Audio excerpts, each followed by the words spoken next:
Hi, I'm Alex. Welcome back to Star Wars Relics.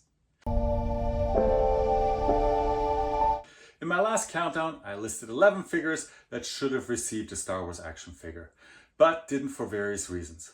But Kenner was working under a self-imposed limit of just 20 figures, so to make room for the ones that should have been made, which figures would I take out of the original lineup?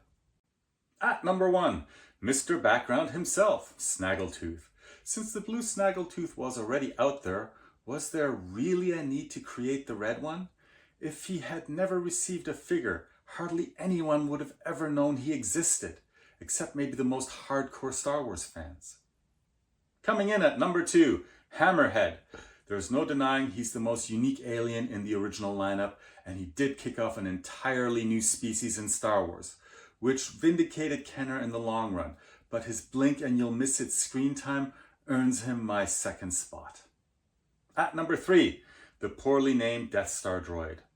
Cool look and naming confusion aside, what we see on screen just doesn't justify him getting a figure. He does have lines, but we can't understand him, and he contributes virtually nothing. Whatever Kenner envisioned for the Death Star droid, it didn't translate to the screen. At number 4, Walrus Man. I'm a little surprised he landed this low. I figured he'd be number 2, but to be fair, he does have some relevance and interacts with a major character. Still, my dislike for this character, and especially the figure, meant he was always going to end up on this list somewhere. Sneaking in at number 5, the Power Droid. Probably the most controversial entry on this list. He does get a brief spotlight moment and pops up a few times in the background, but his significance to the Star Wars universe really came later. Based on what we saw on screen in 1977, I would have preferred other figures to make the cut. Ultimately, I get the feeling that Kenner didn't choose these figures entirely on their own. They were likely directed by Lucasfilm. It feels like these were George Lucas's picks, and he's always talked about how much he loved the droid concept. So I imagine the bar was a little lower for them. And when it comes to the aliens, I think Lucas wanted to celebrate the creativity of the Cantina scene all over again. To him, that scene was monumental, a showcase of imagination and world building, but as a kid, I don't ever remember reenacting it.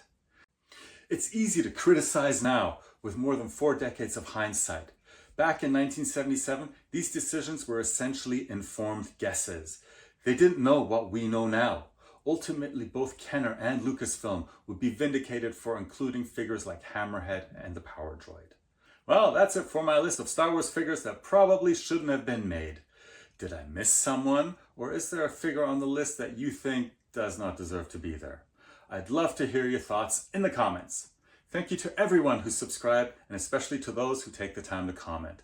There have been some truly great ones. Don't forget to check out the Star Wars Relics Facebook page, where I post the thumbnail 24 hours before each episode goes live. Until next time, take care.